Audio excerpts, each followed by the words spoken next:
Continuamos estudiando el apartado de la morfología y estructura y fisiología de la célula.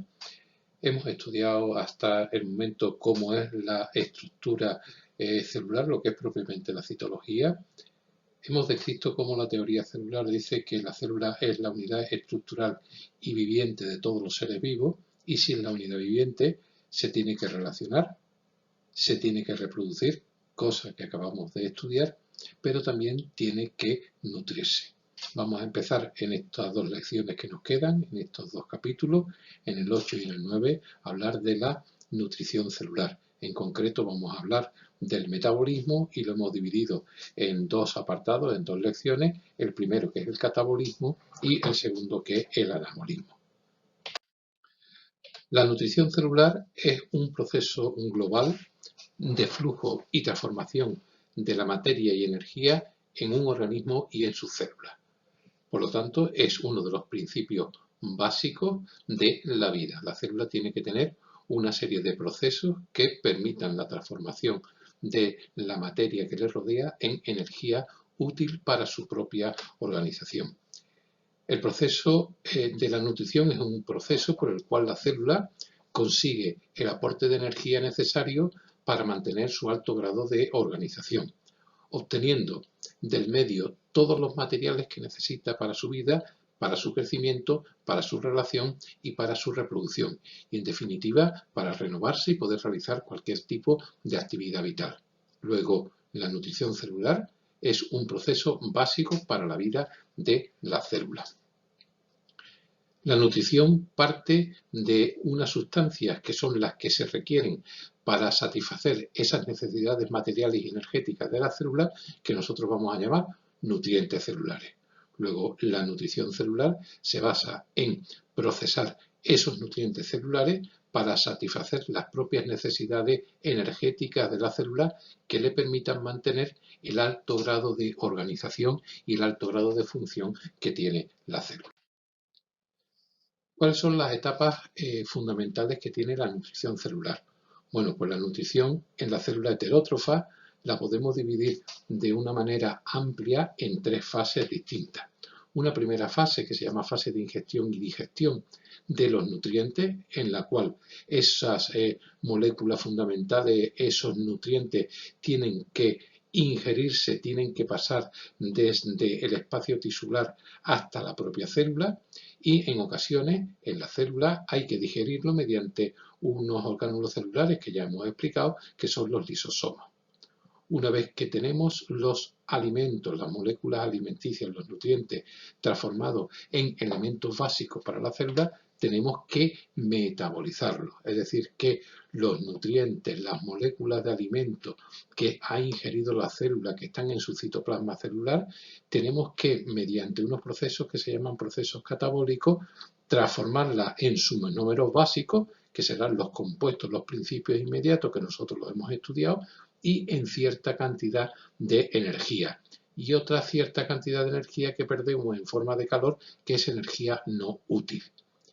Esa energía que nosotros obtenemos de las reacciones catabólicas la va a utilizar la propia célula para construir las propias moléculas celulares, partiendo de los monómeros de las reacciones y de la energía que estamos obteniendo. Esa fase del metabolismo es la fase fundamental que nosotros vamos a estudiar en los dos capítulos que vienen a continuación. Y una vez que se ha producido el metabolismo, pues normalmente se producen una serie de productos de desecho, de sustancias tóxicas que deben ser eliminados mediante un proceso de excreción. Luego, la nutrición celular se puede dividir en tres etapas básicas, que son la ingestión y digestión, el metabolismo y la excreción. Podemos nosotros definir el metabolismo celular en general como un conjunto de reacciones bioquímicas enzimáticas muy complejas que se producen fundamentalmente en el citoplasma celular y en el interior de determinadas organelas, fundamentalmente de las organelas energéticas, pero también en otros orgánulos también se pueden producir reacciones metabólicas, que, como ya he dicho, están catalizadas por enzimas específicas que hacen que se desarrollen a la velocidad adecuada siguiendo el principio de economía celular, y que en definitiva lo que va a hacer el metabolismo es transformar los nutrientes que hemos ingerido desde el exterior en moléculas, en sustancias útiles para la célula. Aquí en este esquema tengo definido lo que sería una célula, me fijo en esto pequeñito que sería la mitocondria, y en el interior de esta orgánula pues vamos a ver que existen una serie de compuestos, por ejemplo los lípidos y los glúcidos, que van a ser catabolizados en unos procesos que nosotros vamos a estudiar después, que es el ciclo de Krebs y la beta-oxidación de los ácidos grasos, para darnos unas moléculas reducidas que después se van a transformar en energía, en ATP. Esa energía se va a gastar en transformar los nutrientes, los metabolitos, en sustancias útiles para la célula. El metabolismo son procesos altamente dinámicos, ya que todas las células están en continuo intercambio de materia y energía con su entorno y están en continua remodelación. Luego, esto es lo que vamos a estudiar, el conjunto de todas estas reacciones enzimáticas que transforman los nutrientes en sustancias útiles para la célula. Por lo tanto, ¿cómo podemos concretar los objetivos básicos del metabolismo? Pues ya lo hemos dicho, el objetivo fundamental sería la obtención de energía química en sustancias químicas, en el adenín-trifosfato, que es la molécula fundamental de intercambio energético, a partir del sol o a partir de otros nutrientes orgánicos. Con esa energía se van a sintetizar los propios componentes celulares que se han deteriorado. Mediante la polimerización de monómeros se obtienen macromoléculas propias de cada célula y vamos a conseguir regenerar los componentes celulares que se vayan deteriorando. Y también vamos a transformar esos nutrientes en materia prima celular para la síntesis de las propias macromoléculas para el mantenimiento de las concentraciones adecuadas de la célula. Y por último, pues también se va a obtener, también va a ser función y objetivo del metabolismo, pues sintetizar, fabricar aquellas sustancias específicas para cada célula que le permita hacer funciones especiales, pues como pueden ser los condrocitos en la cuestión de la mineralización ósea, como pueden ser los corpúsculos de Nielsen en el hígado, o como pueden ser los orgánulos distintos en las neuronas para permitir específicamente la transmisión del impulso nervioso. En el metabolismo vamos a estudiar generalmente rutas metabólicas. No vamos a estudiar una reacción simple como hemos estudiado cuando hablamos de las reacciones enzimáticas, donde una determinada concentración de sustrato, gracias a una determinada concentración de enzima, se transformará en una determinada concentración de producto, y todo esto a una determinada velocidad. En el metabolismo vamos a estudiar conjuntos de reacciones consecutivas de 2 a 20 reacciones que en su conjunto de esas 20 reacciones reciben el nombre de rutas metabólicas, donde el producto de la primera reacción es el sustrato de la segunda y así de manera consecutiva. De tal suerte que el resultado global de una ruta metabólica consiste en transformar un producto inicial que nosotros vamos a llamar precursor en un producto final a través de un montón de reacciones intermediarias y de productos intermediarios, a cada cual de ellos le vamos a denominar metabolito. Luego, en una ruta metabólica tenemos un inicio. Aquí os he puesto un esquema donde existe este encrucijado grande de rutas metabólicas. Bueno, pues me voy a coger y me voy a fijar en la ruta de los hidratos de carbono y vamos a ver cómo a partir de un precursor que es la glucosa y pasando por un montón de reacciones de productos intermediarios, algunas de las cuales, como veis, son cíclicas, vamos a obtener un determinado producto final. Cada uno de estos puntos que veis en esta ruta metabólica se le denomina metabolito y es un compuesto intermediario de esa ruta metabólica. Como estáis viendo, se forma un enorme entramado de reacciones enzimáticas que pueden ser lineales, que pueden ser ramificadas, que pueden ser cíclicas y que en su conjunto pues, van a formar todo lo que conocemos como metabolismo. Estas rutas metabólicas, como también explicamos cuando hablamos de las enzimas y del alosterismo, van a estar catalizadas por unas enzimas especiales que se llaman complejos multienzimáticos, que permiten la autorregulación de cada una de esas rutas metabólicas mediante un mecanismo que también explicamos que se llamaba mecanismo de retroalimentación negativa o de feedback negativo. Aquí tenéis un esquema para que os acordéis. Teníamos el primer enzima, que era este, que era un complejo multienzimático, y aquí tenemos cada uno de los metabolitos. Este sería el precursor inicial y este sería el producto final, y este producto final a su vez hace feedback negativo sobre el complejo multienzimático inicial, regulando o autorregulando de esa manera la propia ruta metabólica. ¿Qué características tienen estas rutas metabólicas? Bueno, pues ya hemos comentado algunas de ellas. Son globalmente irreversibles, se dan en el medio interno, que es un medio acuoso, luego se van a dar en disolución. Son rutas que están, como ya he dicho, encadenadas y acopladas un metabolito con otro, empezando por un precursor inicial y terminando en un producto final. En estas reacciones intermedias entre el precursor y el producto final, hay reacciones las cuales pueden liberar energía, se llaman reacciones exergónicas. Cuando en una reacción enzimática de un metabolito se libera energía, se le denomina esa reacción enzimática, exergónica, y o puede consumir, necesitar el aporte de energía, y ese tipo de reacciones se le denomina reacciones endergónicas. Bueno, pues en la ruta metabólica pueden existir reacciones exergónicas y reacciones endergónicas. Y cada ruta metabólica se da dentro de un orgánulo celular. Por eso la gran ventaja evolutiva de la célula eucariota sobre la procariota, que se encuentran compartimentadas. Es decir, dentro de los cloroplastos pues se va a producir la fotosíntesis, que es un tipo de reacción anabólica. En cambio, en el interior de las mitocondrias se va a dar el ciclo de Krebs, que es parte del ciclo que tenéis ahí ahora mismo dibujado, donde tenemos que el precursor A se transforma en un producto D que entra en un ciclo para que se liberen productos intermediarios, y esta se va a dar exclusivamente dentro de la mitocondria. Luego las reacciones están compartimentadas. Y por último, como ya hemos dicho, no la vamos a dejar que se den espontáneamente, sino que vamos a intentar que se produzcan a un ritmo adecuado, siguiendo el principio de economía celular, y por lo tanto necesitamos que esas reacciones estén reguladas enzimáticamente. ¿Qué tipo de reacciones metabólicas nos vamos a encontrar?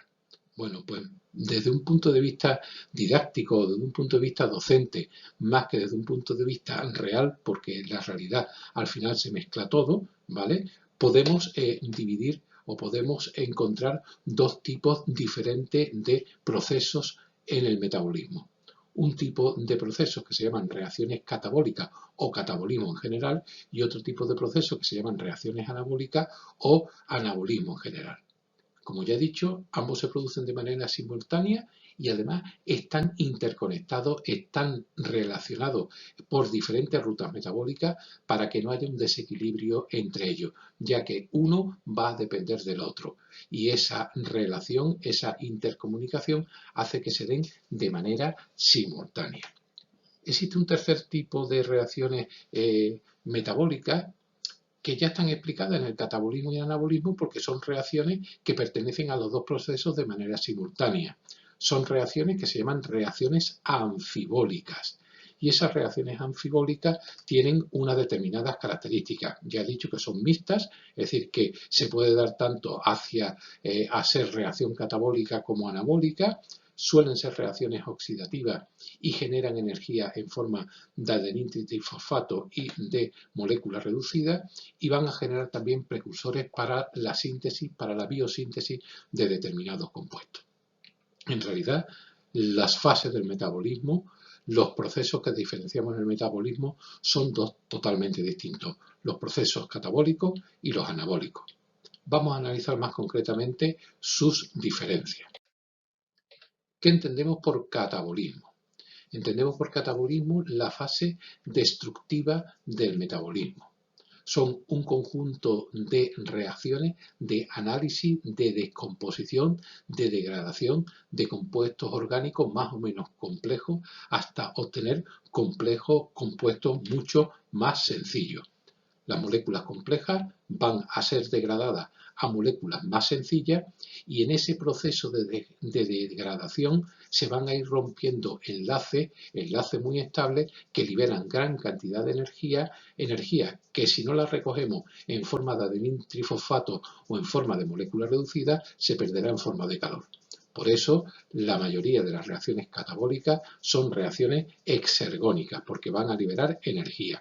Y son procesos deoxidativos, son procesos de oxidación, son procesos de deshidrogenización, que van a originar, al final, de precursores muy distintos, van a originar los mismos productos, fundamentalmente dióxido de carbono y agua. Por eso se dice que las reacciones catabólicas son reacciones convergentes. Veis que en una reacción catabólica, partiendo de los productos iniciales, de los sustratos iniciales, de los compuestos de inicio, lo vamos a degradar hacia los productos finales, obteniendo en este proceso una determinada cantidad de energía que la vamos a recoger en forma de ATP o de moléculas reducidas. Por el contrario, el anabolismo es todo lo contrario al catabolismo. Son un conjunto de reacciones de síntesis, de reacciones de biosíntesis de moléculas orgánicas. Por eso a esta parte del metabolismo se le conoce también como fase constructiva. ¿Por qué? Porque vamos a fabricar moléculas orgánicas complejas a partir de moléculas orgánicas más simples que son las mismas que acabamos de obtener del catabolismo. Sí es verdad que para construir, para sintetizar, vamos a necesitar consumir energía bien en forma de ATP o bien en forma de moléculas reducidas. Por eso decimos que estas reacciones son reacciones endergónicas. Necesitamos aportarle energía para que se produzca. Y son procesos fundamentalmente de reducción, de hidrogenización. Y son procesos divergentes porque a partir de muy pocos precursores, fundamentalmente dióxido de carbono, agua, aminoácidos, vamos a obtener una gran cantidad de productos. Si veis en este gráfico, es totalmente contrario y diferente al que hemos visto en el catabolismo. Partiendo de los sustratos iniciales y aportando una determinada cantidad de energía, vamos a sintetizar una serie de productos mediante unos mecanismos de reducción. Luego, con estos dos conceptos quedan claramente definidos lo que es el anabolismo de lo que es el catabolismo. Insisto, en este capítulo fundamentalmente vamos a estudiar reacciones catabólicas, vamos a estudiar el catabolismo celular. En el tema siguiente, en el tema 9, vamos a estudiar el anabolismo, es decir, las reacciones anabólicas que se producen a nivel celular. No obstante, estas dos fases que acabamos de describir se encuentran relacionadas, se encuentran interrelacionadas mediante una serie de mecanismos que almacenan y transportan la energía de donde se produce, es decir, de las reacciones catabólicas hasta donde se consumen, es decir, hasta las reacciones anabólicas. Aquí en este esquema lo tenemos muy bien expresado. Las reacciones catabólicas son reacciones de destrucción, son reacciones de análisis que nos van a producir energía en forma de ATP.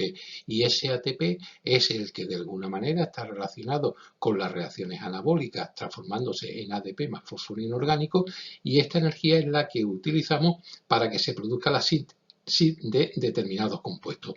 Este esquema expresa exactamente igual. En el catabolismo, que es la destrucción de análisis de determinados compuestos, se obtiene la energía para que otros compuestos se sinteticen. Por eso decimos que el catabolismo y el anabolismo se encuentran interrelacionados y coordinados por el principio de economía celular. Esta relación se basa en la formación y posterior ruptura de enlaces químicos que son capaces de acumular y liberalizar gran cantidad de energía. Y esos enlaces químicos, como vamos a ver a continuación, o como llevamos viendo desde el principio del tema, van a estar fundamentalmente centrados en el adenil-trifosfato y en la molécula reducida. En este esquema volvemos a repetir lo mismo. A partir de determinados compuestos orgánicos complejos y gracias a las reacciones catabólicas vamos a obtener compuestos más sencillitos que sean oxidados. Y en ese proceso que vamos a obtener moléculas reducidas y ATP, que es el mecanismo de relación para que el anabolismo, partiendo de los precursores, se obtenga productos biosintéticos propios para la célula y en ese proceso se gasta el ATP y se produce ADP y fósforo inorgánico. Vale, pues esa es la relación que existe entre los procesos anabólicos y catabólicos. Los dos están relacionados y están relacionados mediante productos químicos. ¿Cuáles son los procesos energéticos que relacionan el anabolismo con el catabolismo? Pues ya hemos dicho, el principal elemento químico que relaciona el anabolismo con el catabolismo es el enlace éster que une el fósforo segundo y el fósforo tercero del adenín trifosfato. Si os acordáis, cuando estuvimos hablando de los nucleótidos, dije que había un nucleótido de ribosa con la base nitrogenada adenina que en el carbono 5' tenía 1, 2. Bueno, pues este tercer enlace éster es un enlace que es rico en energía, que cuando se tiene energía, aporte energético, es capaz de aceptarlo y formar el adenín trifosfato, y cuando no, pues lo rompe, escinde y se libera energía que va a hacer falta para los procesos anabólicos. Esta es la principal molécula, es el principal proceso energético que relaciona anabolismo con catabolismo, pero no el único, porque también existen reacciones de óxido-reducción que utilizan coenzimas que también estudiamos en su momento, como es el nicotín-adenín dinucleótido reducido, el flavin-adenín dinucleótido reducido y el nicotín-adenín dinucleótido monofosfato reducido. Las reacciones exergónicas, las reacciones que liberan energía, si esa energía no se utiliza para sintetizar alguna molécula orgánica, se va a perder en forma de calor. Normalmente, en las reacciones catabólicas, que son en las que se produce liberación de energía, se van a acoplar a la síntesis de ATP a partir de ADP con fósforo inorgánico. Y para sintetizar ATP vamos a consumir 7,3 kilocalorías mol. En esta reacción lo vemos mejor. Una reacción catabólica produce una determinada cantidad de energía y de esa cantidad de energía, no toda, 7,3 kilocalorías mol, vamos a gastarla en sintetizar una molécula de ATP. Por tanto, la síntesis de ATP se puede conseguir obteniendo la energía directamente de un metabolito que se esté cogiendo y se esté oxidando, lo que se llama fosforilación de sustrato, o bien se puede obtener también la energía, podemos sintetizar ATP a partir de una cadena de transporte electrónico, que es lo que se llama fosforilación oxidativa, y también en el reino vegetal la fotofosforilación oxidativa. Vamos a estudiar un poquito más detenidamente lo que entendemos por fosforilar, por fosforilación. Sabemos que los glúcidos y los lípidos son los principios inmediatos energéticos por excelencia, es decir, son aquellos que cuando nosotros oxidemos glúcidos y lípidos nos van a dar mucha energía, y esa energía se va a traducir en la producción de ATP, que es la molécula energética fundamental de la célula. Bueno, pues la formación de ATP a partir de la energía que produce la oxidación de glúcidos y lípidos es lo que se llama la fosforilación. El ATP se forma por la adición de un grupo fosfato al ADP acoplado a la transferencia de dos electrones entre dos sustancias que tengan una diferencia de energía de al menos 300 milivoltios. Y existen dos tipos de fosforilación, la fosforilación de sustrato y la fosforilación oxidativa. ¿Qué es la fosforilación de sustrato? Mirad, la fosforilación de sustrato es, como ya he dicho, el dador de energía es un metabolito intermediario de esa ruta metabólica que origina el acoplamiento y la formación de un compuesto de alta energía que se lo transfiere al ADP para transformarse en ATP. Aquí os he puesto un ejemplo de la glucólisis. Pues tenemos un compuesto que es el fosfonol piruvato, que se va a transformar en ácido pirúvico, en piruvato, y en esa transformación, ese acoplamiento, esa reacción induce la liberación de gran cantidad de energía, mayor de 300 milivoltios, y esa gran energía o se pierde en forma de calor o se la transferimos al ADP, que con el fósforo inorgánico va a obtener ATP. Por lo tanto, hemos fosforilado un ATP con la energía que viene de oxidar ese sustrato. Por eso a ese tipo de fosforilación le llamamos fosforilación de sustrato. La que vamos a ver, la más usual, la más frecuente, es la fosforilación oxidativa y la fotofosforilación oxidativa, en la cual los dadores de electrones son moléculas que han sido reducidas previamente. Me estoy refiriendo al nicotina-adenildinucleótido y al flavin-adenildinucleótido.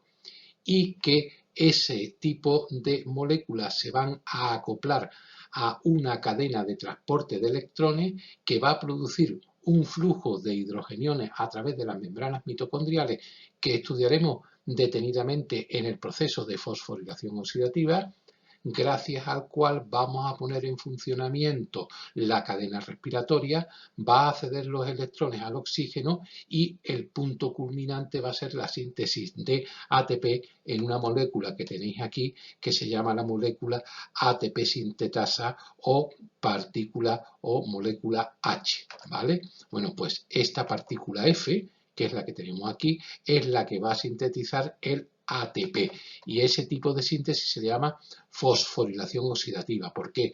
Porque el NADH, que lo tenéis aquí, y el FADH son los que ponen en circulación una cantidad de electrones que veis que va pasando de un compuesto a otro, que finalmente hacen que un complejo multienzimático, que es el ATP sintasa o ATP sintetasa, sea el que sintetice el ATP. Ese será el segundo tipo de fosforilación. Hemos estudiado fosforilación de sustrato y la fosforilación oxidativa. Sea cual fuere, la síntesis de ATP se deduce que lo que estamos obteniendo es energía. Estamos oxidando un determinado compuesto, estamos obteniendo una energía y esa energía se la transferimos a la molécula de ATP, que será la que posteriormente gastemos en la hidrólisis. Cuando tenemos una reacción que necesita consumir energía, por lo tanto que es una reacción endergónica, lo que vamos a someter al ATP es a hidrolizarlo, a romperlo, teniendo ADP más fósforo inorgánico y una cierta cantidad de energía, 12,5 kilocalorías mol, pero de las cuales lo único aprovechable son 7,5 calorías mol. Aquí en la reacción lo tenéis expresado. Yo necesito obtener energía para sintetizar una determinada molécula, cojo el ATP, con agua lo hidrolizo, me da ATP más fósforo inorgánico y una cantidad determinada de energía. Veis que el ATP enlaza las reacciones exergónicas con las endergónicas, sirve de nexo de unión entre el anabolismo y el catabolismo. Este esquema es muy interesante y nos explica este proceso. Mirad, tengo aquí la glucosa, que es una molécula con alto contenido energético. Aquí tenemos el contenido energético de la molécula, aquí estaría el contenido más bajo, aquí tenía el contenido más alto, glucosa alto contenido energético. Mediante reacciones de catabolismo soy capaz de oxidar la glucosa hasta dióxido de carbono y agua y en esas reacciones se liberan gran cantidad de energía que pierdo en forma de calor o que hago que fosforilo ATP, produzco una fosforilación oxidativa del ADP más el fósforo inorgánico y obtengo ATP y obtengo esa energía. Mire usted, esa energía ¿para qué? Para conseguir que moléculas con muy bajo contenido energético, que son los aminoácidos, se puedan unir, formar enlaces peptídicos mediante reacciones endergónicas que consumen mucha energía. Mire usted, ¿de dónde consigo la energía? Del ATP, que rompo el enlace éster que une el fosfato segundo con el fosfato tercero, obtengo ADP más fósforo inorgánico y cierta cantidad de energía que se la suministro a esta reacción para que se produzca. En esta diapositiva final tengo explicado todo lo que llevo diciendo hasta el momento. En las reacciones catabólicas, una molécula grande se cinde a moléculas pequeñas, reacciones de síntesis, reacciones destructivas, dando una cierta cantidad de energía y esa cantidad de energía se obtiene en forma de ATP, que la conseguimos formando el enlace éster del ADP más el fósforo inorgánico. En una reacción anabólica en la cual yo a partir de moléculas pequeñas quiero obtener una molécula grande, una reacción de biosíntesis, de síntesis, tengo que obtenerla, para hacerla necesito energía. ¿De dónde obtengo esa energía? Pues del ATP, rompiendo el enlace éster que une el fosfato segundo con el fosfato tercero, me da ADP más fósforo inorgánico. Pero esta no es la única manera, no es la única forma, la única manera de obtener energía. También hemos visto que mediante las reacciones de óxido-reducción también podemos considerarlo ganancia o pérdida de energía. Recordemos, ¿qué era una oxidación? La oxidación es un proceso por el cual existe una pérdida de un electrón. Aquí en el esquema lo tenemos muy claro. Este compuesto se está oxidando porque pierde un electrón. Si pierdo carga negativa, va a hacer que la molécula sea electropositiva, y cuando una molécula se oxida, se interpreta como pérdida de energía. Es decir, cada vez que una molécula pierde electrones, quiere decir que está perdiendo energía.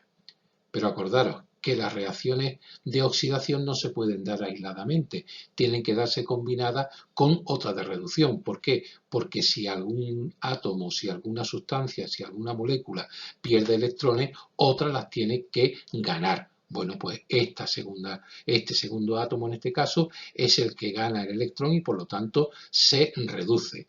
Entendemos por reducción proceso por el que existe una ganancia de electrones. Si gano electrones, quiero decir que la molécula se hace más electronegativa y eso se interpreta como ganancia de energía. La obtención de moléculas reducidas en una determinada reacción metabólica hay que interpretarla como ganancia energética. Lo tenemos aquí bien resumido. Cuando se produce una oxidación, cuando una determinada molécula pierde electrones, al perder esos electrones se interpreta como pérdida de energía. La que gana los electrones, la que se reduce, se interpreta como ganancia de energía. Por tanto, el rendimiento energético pues, de una determinada reacción va a venir por la ganancia de ATP o por la ganancia de moléculas reducidas. El ATP es la moneda de cambio energético. La obtención de ATP en una reacción metabólica se va a considerar como ganancia energética, pero no exclusivamente el ATP, la obtención también de moléculas reducidas como el NADH, el NADH2, el FADH2, nicotina-adenin-dinucleótido, flavina-adenin-dinucleótido, nicotina-adenin-dinucleótido monofosfato, en forma reducida, también se van a considerar como ganancia energética. La hidrólisis del ATP para producir ADP más fósforo inorgánico o la oxidación de estas moléculas reducidas se consideran como consumo de energía. Las moléculas reducidas se van a considerar como cheques energéticos porque cuando esas moléculas se vuelvan a oxidar, cuando yo vuelva a oxidar el nicotina-adenin-dinucleótido reducido o el flavina-adenin-dinucleótido reducido, nos van a dar una determinada cantidad de energía en esa cadena que he dicho que se llama cadena respiratoria. Así, y lo explicaremos más detenidamente, pero en principio para hacer los balances energéticos me interesa que ya lo tengáis claro, la oxidación de un nicotina-adenin-dinucleótido reducido, por cada molécula de nicotina-adenin-dinucleótido reducido que se oxide, vamos a obtener 3 ATPs. La oxidación de flavin-adenin-dinucleótido nos va a dar 2 ATPs. Si el proceso de oxidación se da en presencia de oxígeno, vamos a hablar de proceso respiratorio, vamos a hablar de la respiración, y si esos procesos de oxidación se dan en ausencia de oxígeno y a nivel citoplasmático, vamos a hablar de fermentaciones. En la actualidad concebimos el metabolismo como una gran red metabólica, prescindiendo de las rutas metabólicas que también existen y analizándolo desde una perspectiva del organismo completo, que va a determinar las propiedades fisiológicas y bioquímicas de cada célula. En realidad debemos considerar el metabolismo como un conjunto enorme de reacciones dinámicas, un conjunto de reacciones enormemente complejas que nosotros vamos a coger y vamos a dividir, vamos a analizar, vamos a compartimentar, pero sobre todo como objetivo pedagógico, como objetivo formativo, pero no como objetivo de la realidad.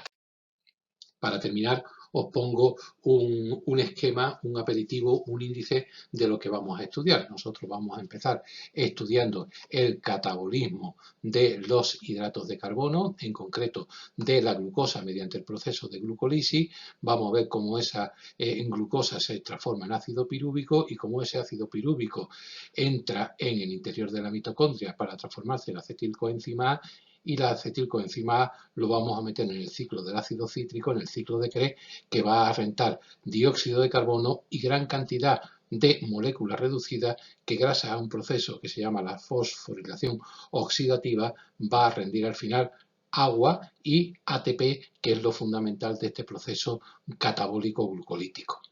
A estos carbohidratos se van a unir también el catabolismo lipídico, gracias a un proceso que se llama la beta-oxidación de los ácidos grasos, que finalmente también nos va a rendir acetilcoenzima A, que vamos a volver a integrar en el ciclo del ácido cítrico para que nos dé ATP. Y por último, aunque sea de una manera solamente en circunstancias muy excepcionales, vamos a estudiar cómo los aminoácidos que componen las proteínas son capaces de descomponerse. El grupo amino se va a integrar en el ciclo de la urea, pero hay una serie de cadenas hidrocarbonadas que pueden entrar también en el ciclo de Krebs, y de este ciclo de Krebs darnos el dióxido de carbono y la energía en forma de ATP. En definitiva, en el catabolismo lo que vamos a hacer es que a partir de proteínas, glúcidos y lípidos más o menos complejos, catalizarlo, analizarlo, descomponerlo hasta que nos dé definitivamente CO2, agua y gran cantidad de energía.